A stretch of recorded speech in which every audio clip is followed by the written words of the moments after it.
Welcome, dear unions, colleagues, and friends. This is our fourth digital saloon, the Psychosocial Wednesday, which has been initiated by Paula Tinello, Stefano Carbani, and myself, Bernhard von Goretzky. Its idea reflects for its famous Psychologische Mittwochsgesellschaft in Vienna, which started in 1902, and Jung's Psychologischer Club 15 years later in Zurich. Our salon is some sort of Corona creation, and it gives us an opportunity to meet every other week or later on every month to present speakers on a variety of topics and have open, fruitful discussions. That's for the Wednesday part. But what about the psychosocial part? The worldwide lockdown due to Corona definitely changed our view on the society we live in, its economy and its social interactions. A new perspective, a new stance is needed. Therefore, we are pleased to announce our speaker today, Andrew Samuels, as he can be seen as a representative of the psychosocial turn, which might provide new perspectives. Andrew is an activist, analyst, professor emeritus of Essex University, who has worked as a consultant with politicians, political parties, and radical groups in several countries. In Britain, this has included the Labour Party, the National Health Service, and the Financial Services Authority. He has been writing about economic matters for many years. Before we start, I would like to play a video by the Rolling Stones, which was filmed during the lockdown, and I'm sure the title and the kind of their performance will set the scene for the talk.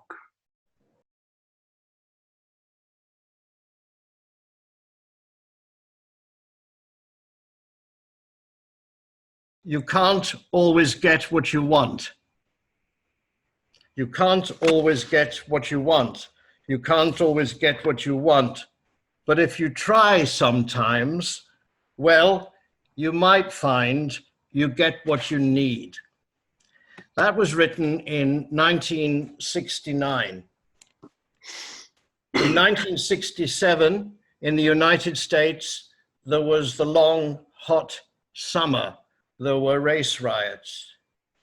I was there, actually. We all know what 1968 means. So I suggest we are seeing a new old thing unfolding in Western politics, a new old thing.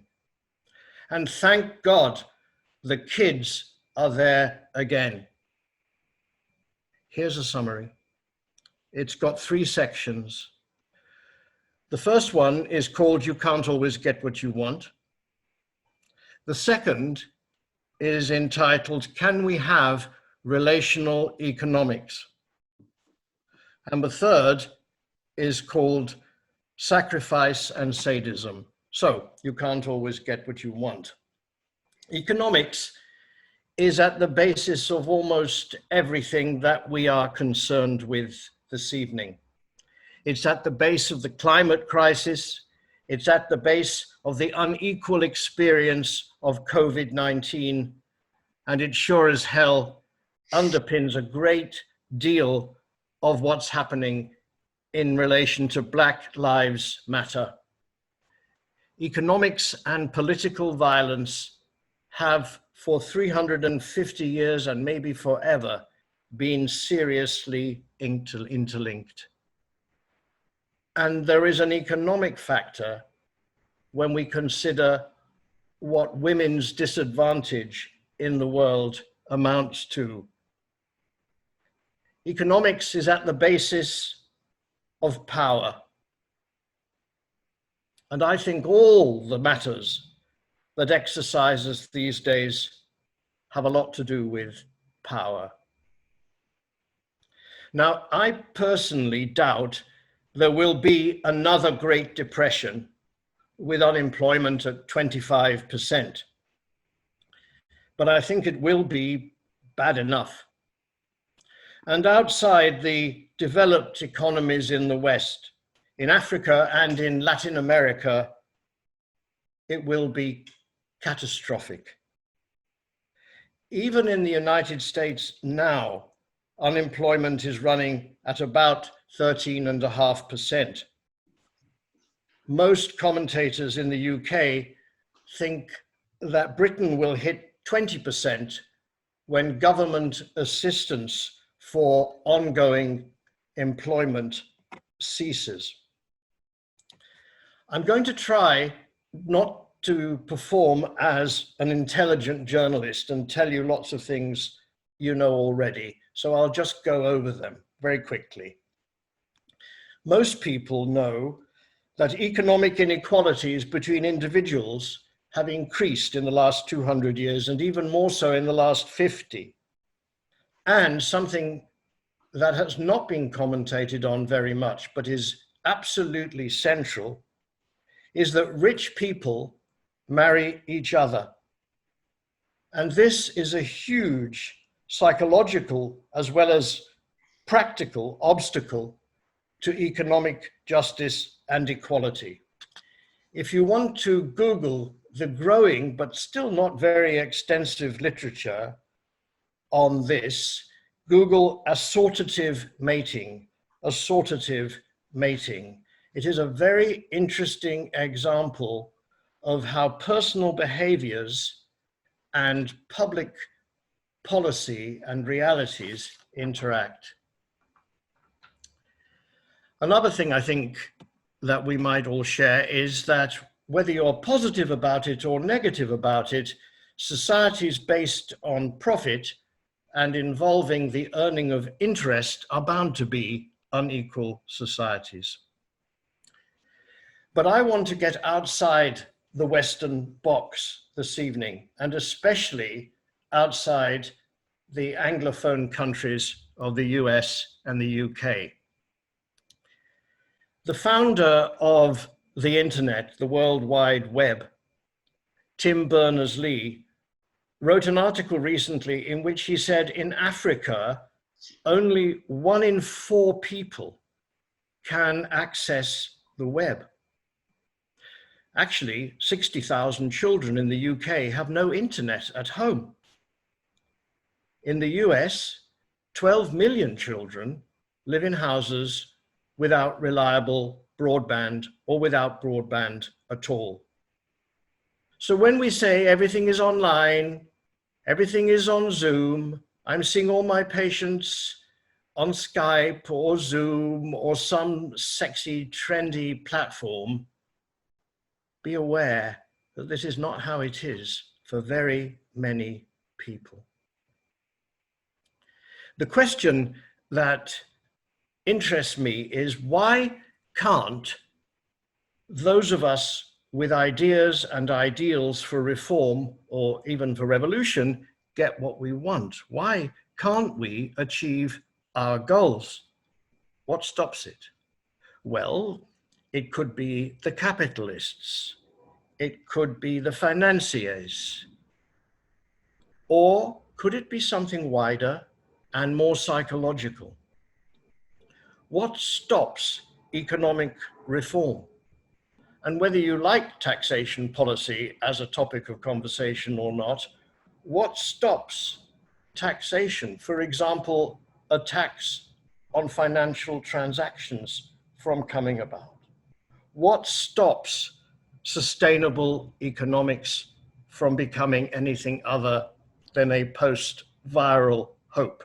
What stops the idea of a universal basic income be taken up by Western governments when it seems in some ways to be an obvious idea? What stops us achieving economic as well as other equalities? What stops us achieving equality?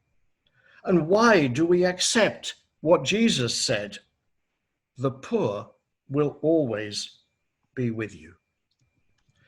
The role of therapy thinking and depth psychology in relation to politics is to pick up on obstacles to change, on obstacles to bringing ideas and ideals to fruition. Therapists are much less good at proposing things, but we are quite competent, because it's what we do, at understanding what blocks things from happening. So what do people want after the virus? Well, some people clearly want a return to normality and business as usual, get the economy going again, and then in a way, after a period of immense suffering, we can behave as if nothing happened. A lot of people want that, but a lot don't. Let's think about Extinction Rebellion, what remains of Occupy, and above all these days, of Black Lives Matter. These are important movements in Western societies, and people who participate in them do not want a return to normality and business as usual. What does this mean? It means that a God Almighty political battle looms. And I think therapists need to come out and say where they stand in groups and as individuals in relation to this political battle. I'd like to look at a couple of ethnic and national themes in relation to what's going on in economic thinking and activity with this political struggle in mind. And that, by the way, is why I began with 67, 68, 69. It ain't new. It's old, but it's also, in a way, new. In 2009, the then president of Brazil, Lula, said to consternation in the developed countries that the economic crash was the responsibility of white men with blue eyes, and that Black people's role was to be the victims.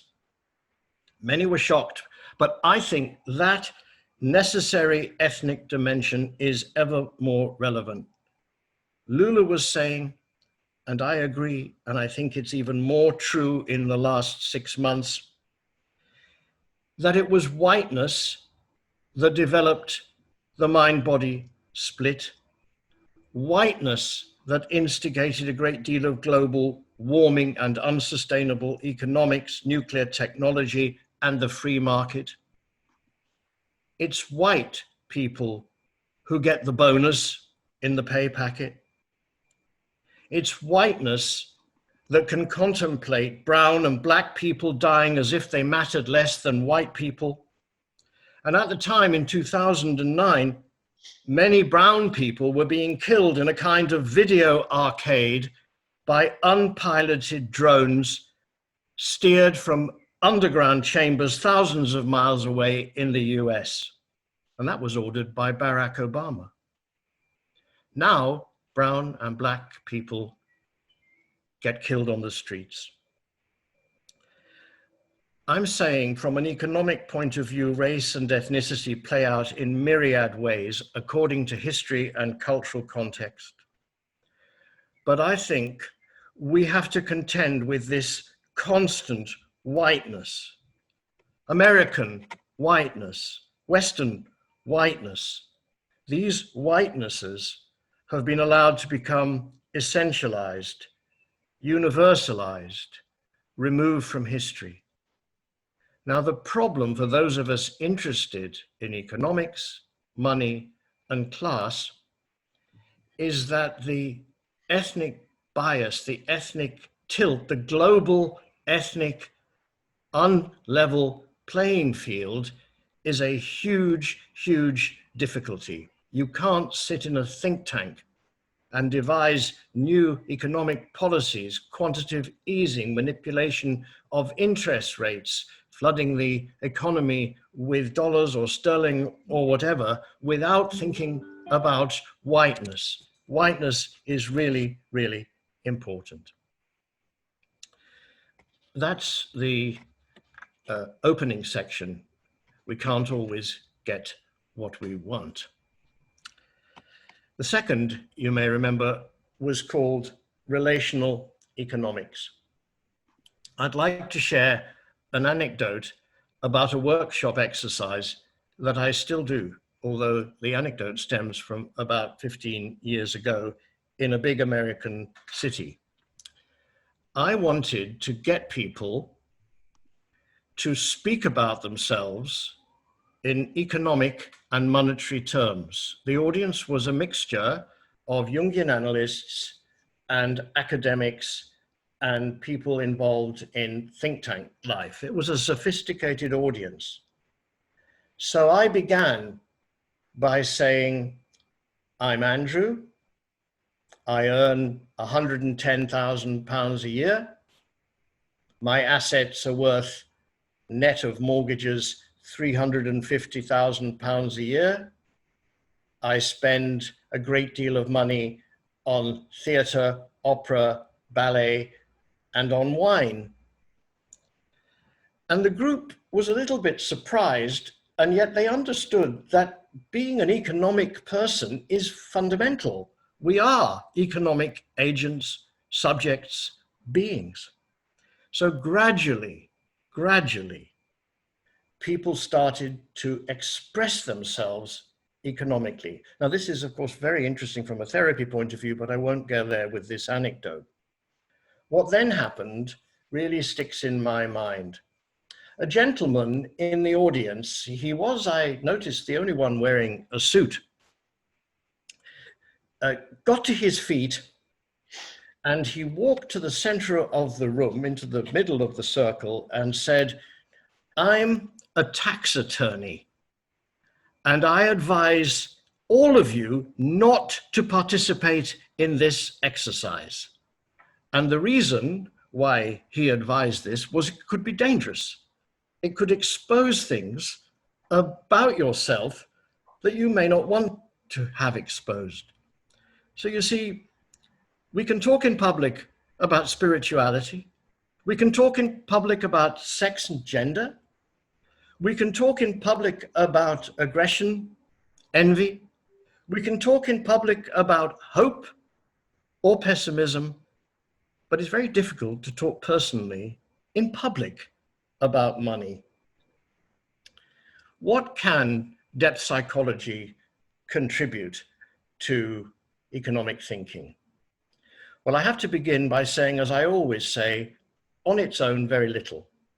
It's really important that therapists who want to make a difference in this kind of area of human life and experience find other groups of people with different knowledge bases to do it with. On our own, we can't really pass muster. But something that does interest therapists is what economists call the human nature debate. The human nature debate is very simple. Is the human subject competitive, aggressive, greedy, ruthless, or is the human subject altruistic, collaborative, community-minded, or is the human subject a mixture of these? Economists are not terribly good at having that debate. I think we could contribute a lot to it. And I do think there are prospects for a more relational approach to economics, where the emotional impact of economic decision-making is looked at in a more thorough way and higher up the agenda. There are so many ideas around. I don't know how many of you know about Sharia finance, which is the Islamic approach to finance that eschews, doesn't want anything to do with interest because that's forbidden. And there are ideas around about global commons. The global commons would be land, water, air. These things maybe should not be privatized or be part of private property. Actually, the economic crisis has stimulated so much new thinking about economics that I think it's really our mentor at the moment. That's the end of the second section on relational economics. I should reassure you, this is a short talk. one of the things about Zoom is that it has a battery life. The third section is called, in a friendly way, sadism and sacrifice. I want to begin with a thought about class as social class, as an inner world phenomenon. And I would just like to remind you that you will know by now, I'm very interested in assortative mating, in which rich people fuck one another and marry one another, and concentration of power, a la Thomas Piketty, is greatly enhanced. One of the things I'm learning in my clinical work is that the question of doing better than your parents, doing better economically, whatever better means, it usually means being more successful in conventional terms, is a very difficult matter. These days, we know our children are not doing better than us. If us means people between 40 and 80. They're not. But the basic assumption is that people will do better than their parents. It's the promise of late capitalism. But it's psychologically extremely tricky for people to negotiate. Turning to Freudian theory at the moment, I think that Oedipal victory, doing better than your parents, is a very difficult thing to manage. And that means that there is a pathology of success which is buried, and which I see it as the mission of therapists to excavate and bring into the public sphere. Now I'm going to ask you to do a very short exercise. This is the bit on your inner billionaire that you may have read in my blurb. It's really about economic sadism. Imagine you have won the world's greatest lottery.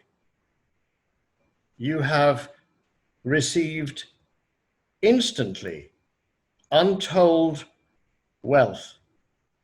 Let's imagine it a bit further. Let's dream the exercise on. Trillions. You've got trillions. Now, it wouldn't be difficult to draw you out on all the good things you would do with your windfall. But what I'm finding in workshops is that it's very interesting to ask people to fantasize about the bad things they do. Let your fantasies, do it now as I'm talking, let your fantasies of doing harm, of exploiting others, of hurting your neighbors, let those fantasies come up. We're all Jungians, this is the shadow. What comes up? In workshops, people say things like, I'd hire a hitman to kill, I don't know, Trump, or some awful Wall Street person who has fiddled his books and so on and so forth. I'm not sure that's what I've got in mind when I really ask for people to connect with their economic sadism. Let me give you a couple of examples as a sort of stimulus, because I hope you're doing it. Bad stuff, not good stuff.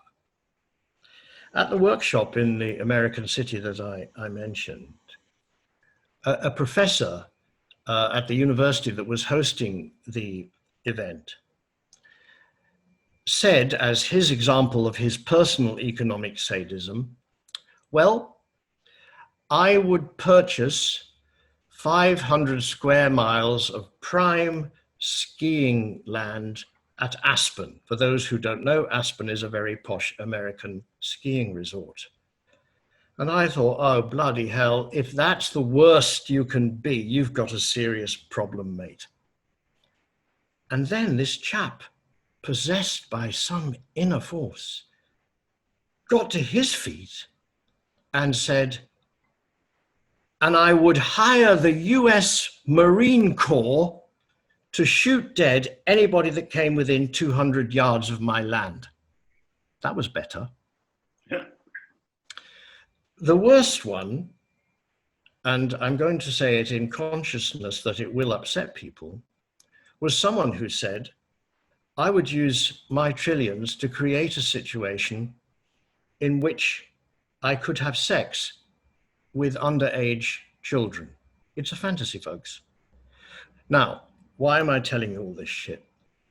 Because I think this kind of sadism is very widespread.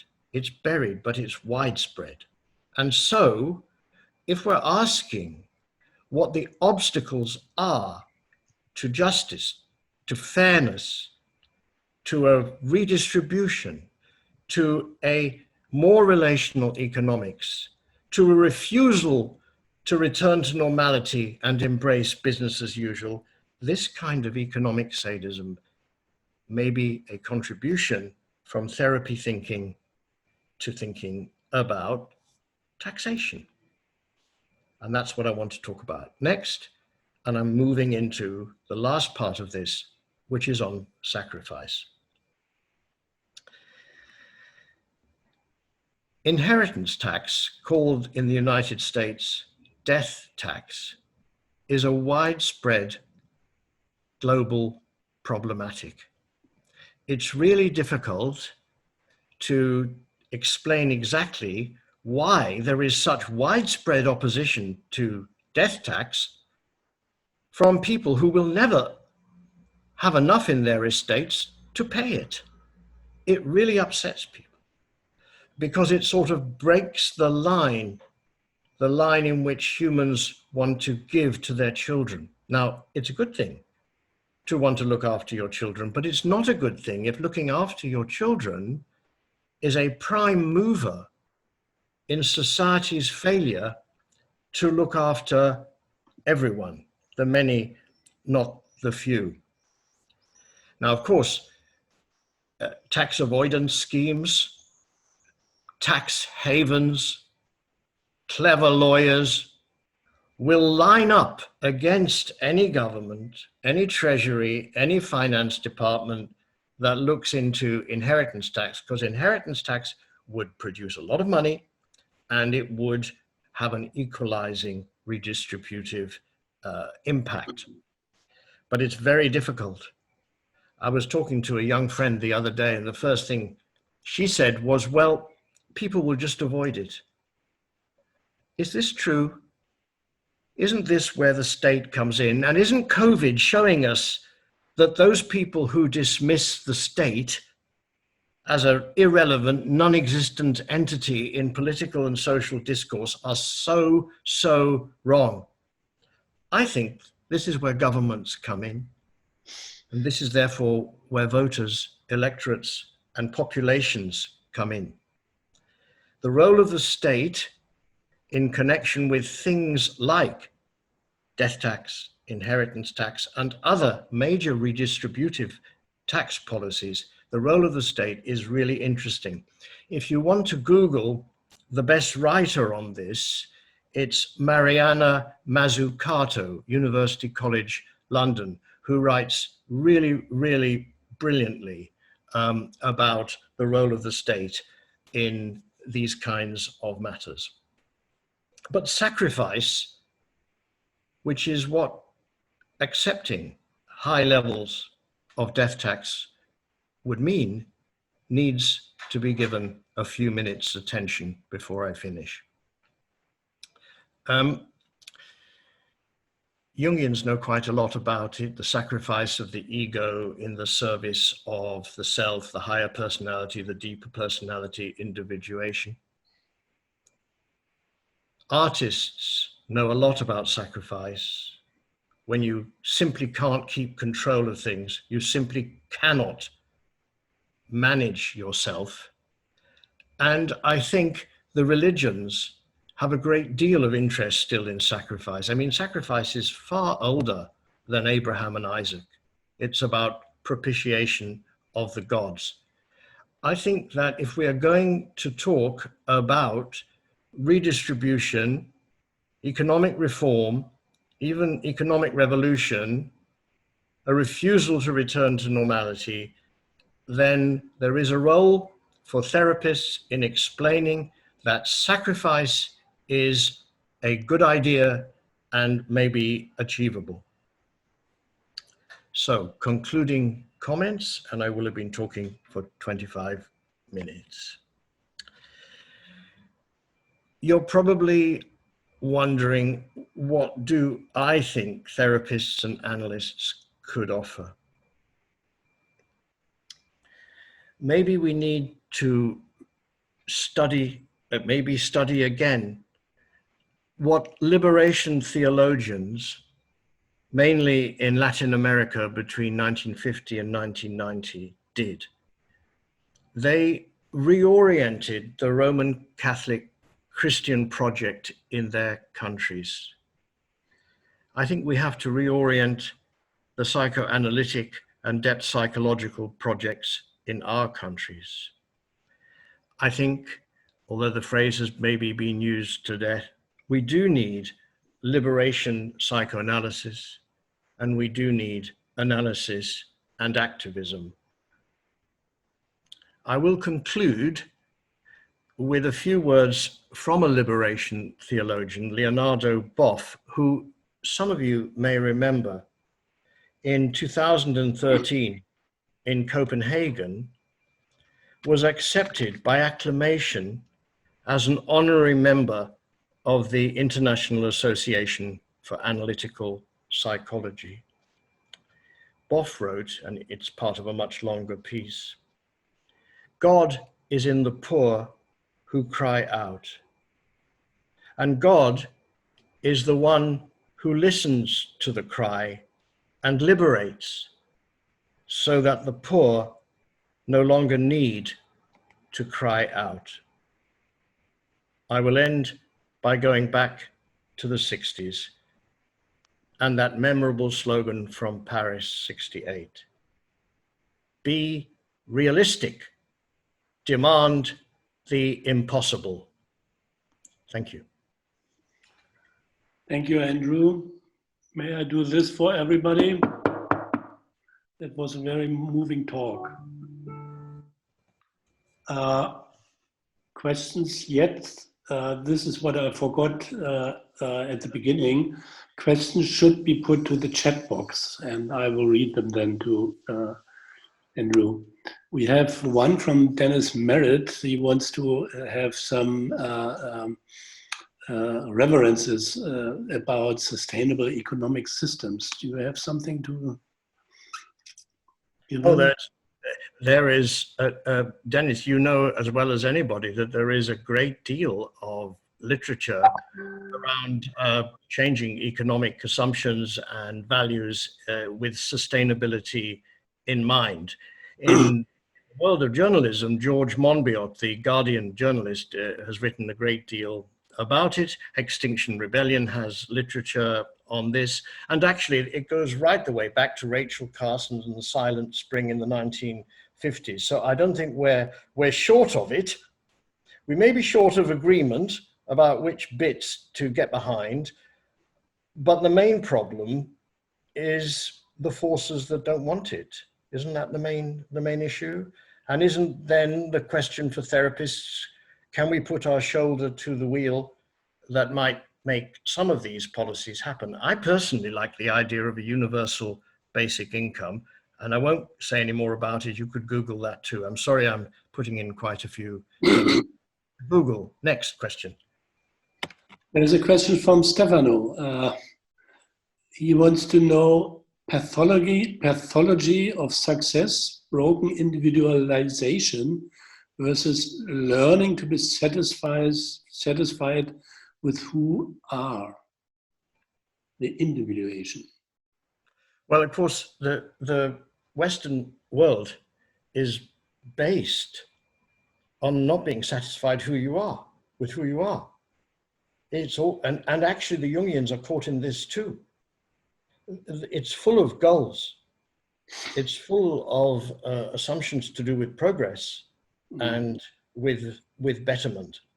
I mean, many people have written about the self-help industry, the psychological self-help industry. So it's really there. I agree with you, Steph, that it would be better, but I don't quite know how we get there if people were content with less. I mean, when I was working as a consultant for Friends of the Earth, the statistical people said that if everybody on the planet lived at the level of 1959 Portugal, we would not have any issue to do with sustainability, et cetera, et cetera. Now, I don't know. I have no idea whether I could live in 1959 Portugal. But I think the usual feeling is that if lots of people agreed to try it, then it might get tried. The question is to get the critical mass. Next. Okay. There's a question from Harry Fogarty. It says, the question is, role of the state presumes, wait a minute, presumes that the voters can succeed in voting effectively. The aims of leaders like Bolsonaro, Trump, and so on, who want to undo the possibilities of the state. Yes, but the reason they want to control the state in the way they do is that they recognize the bad guys are always smarter. They recognize that if you hold the levers of state power and state control, you can do what you want. Smarter, you mean more cunning. So, I didn't hear that. So, what I would be thinking about is what can voters do? Now, we know voters are manipulated, voters are ignorant, blah, blah, blah, blah, blah. It's obviously not a simple matter, and I don't mean to offer it as a simple matter. But it seems to me that the time to reflect on the potential benevolence of state energy is with us. Now, this for me is a huge jump, because for most of my life, I've seen the state as the enemy. The word state capitalism means the Soviet Union. State violence means the police. You know, we don't use the state in a very positive way. And I think Mariana and other people have led me to believe that this is worth thinking about. Next. Sharon Pelton.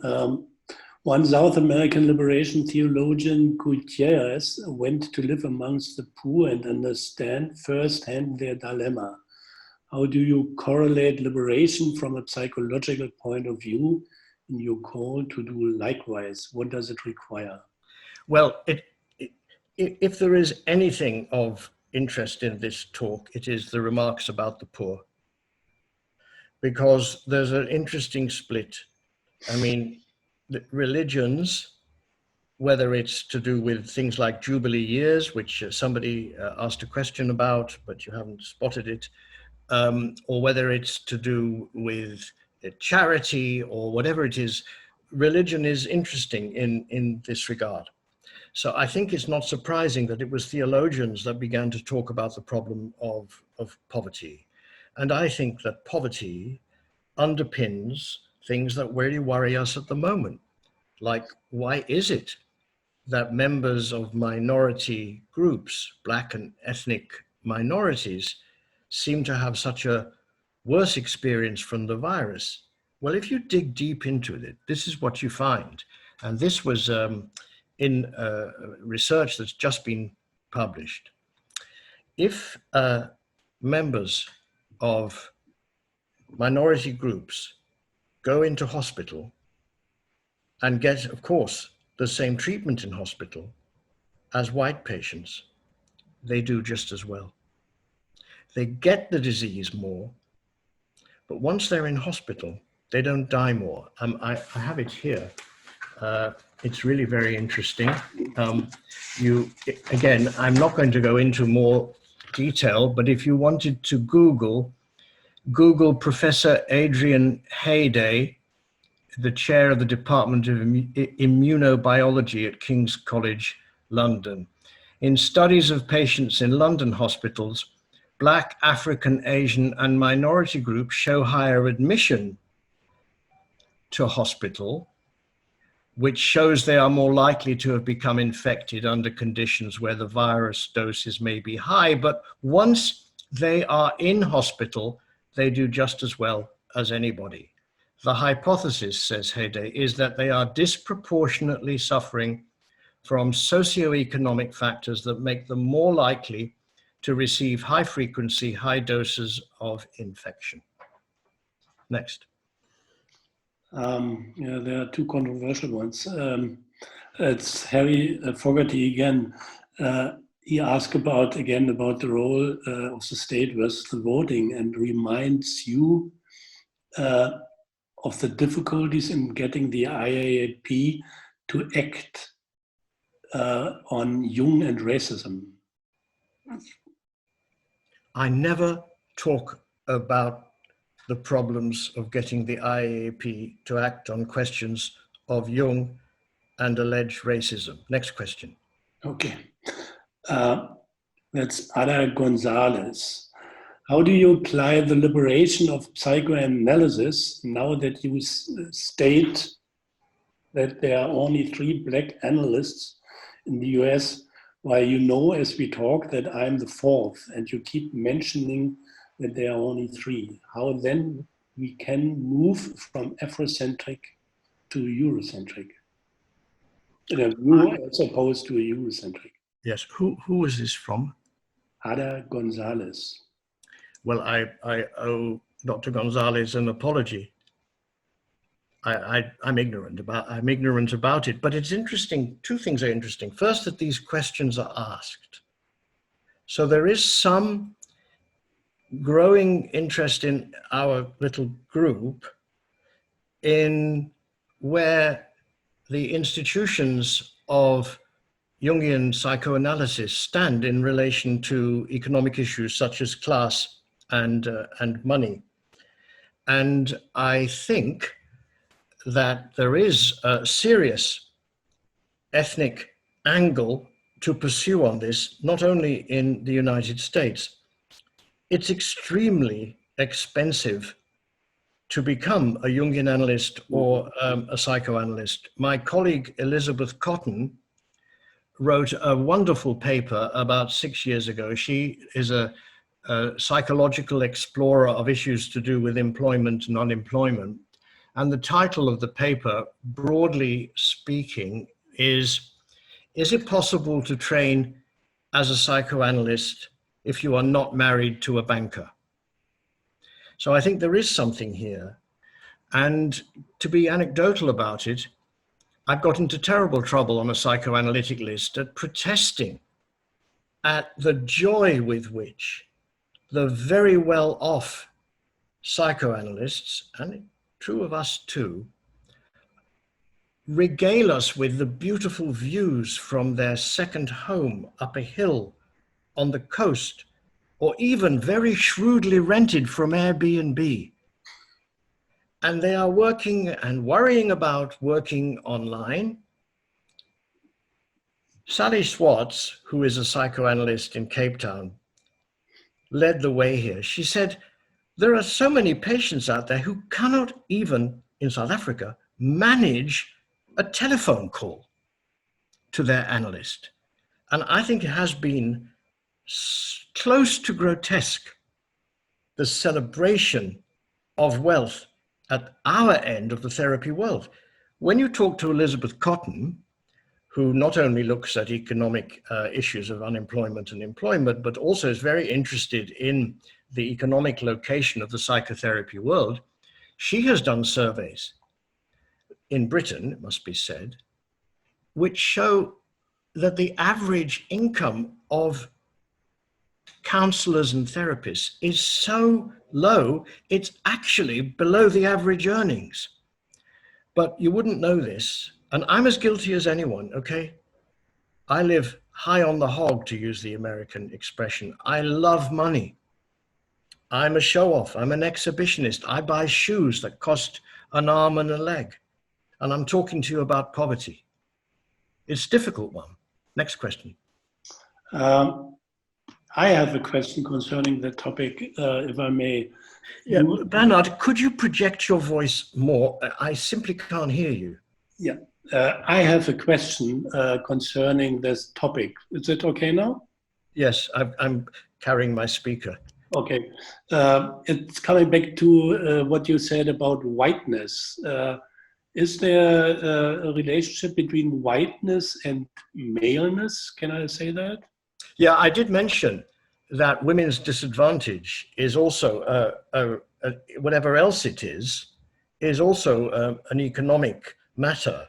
And it's absolutely clear that, if I can find it quickly, yeah, single parent families, lone parent families is sometimes called, across the world are headed by females. Not every one, but 90%, something like this.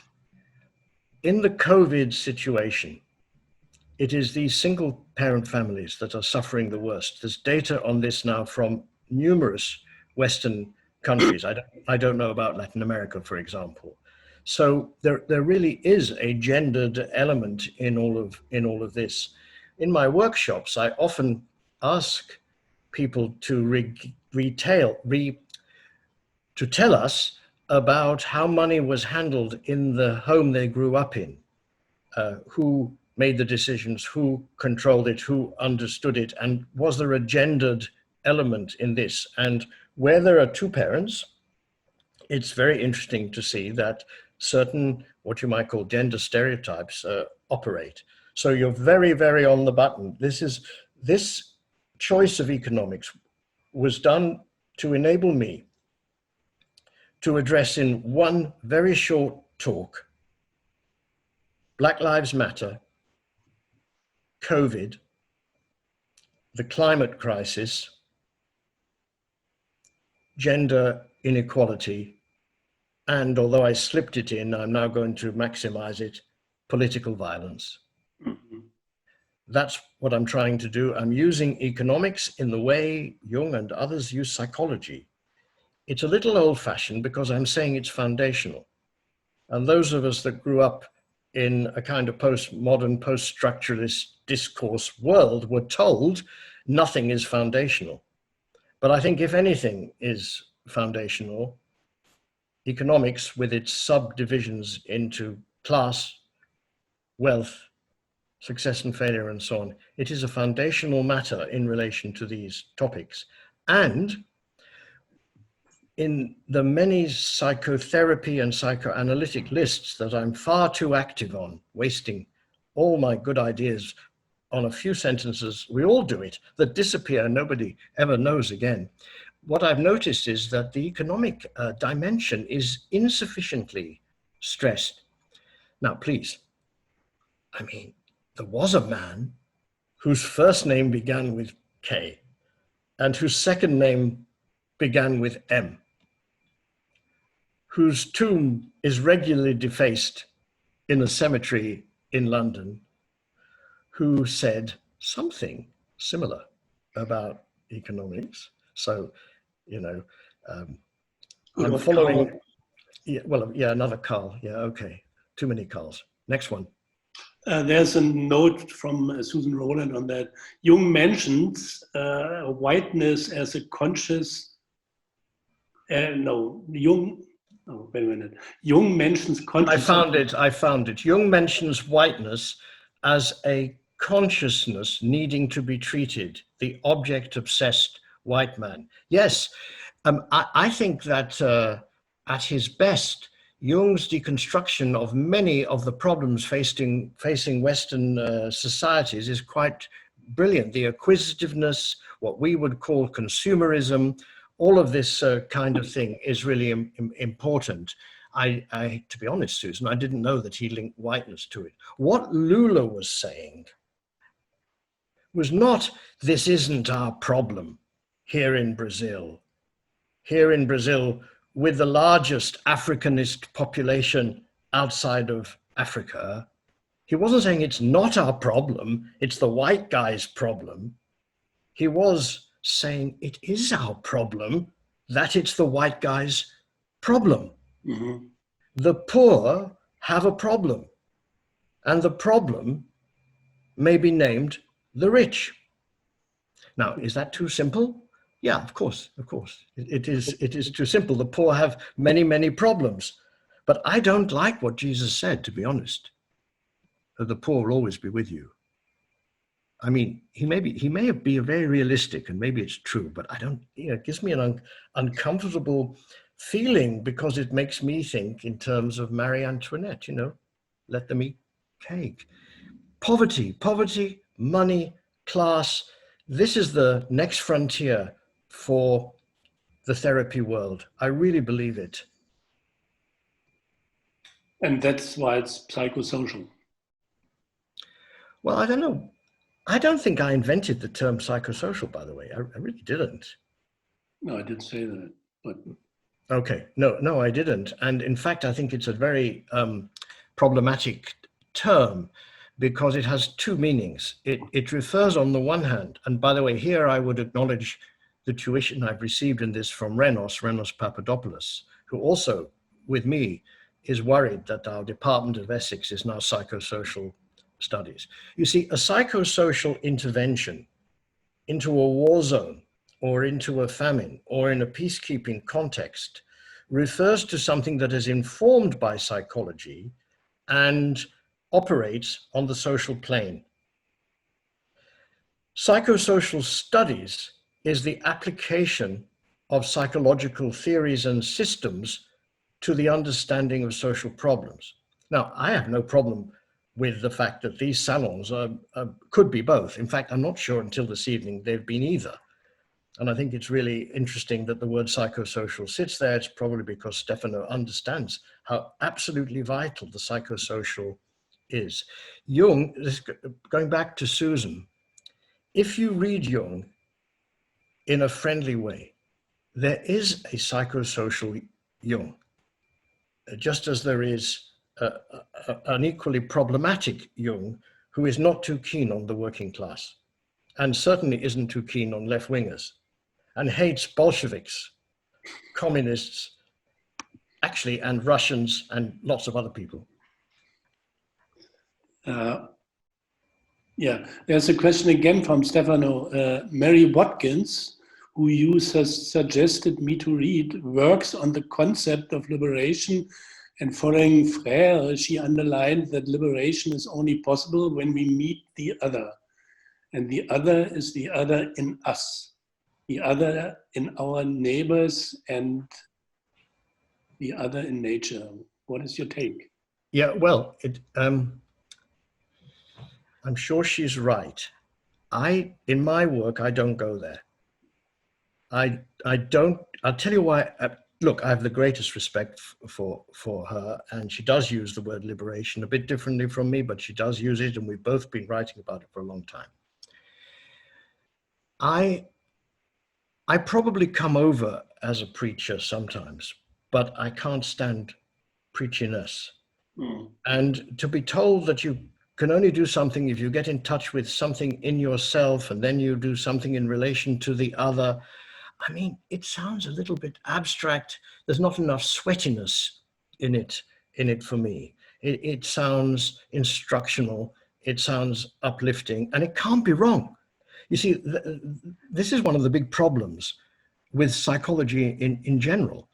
Virtually everything that gets said, it cannot be wrong. I mean, there's something in it.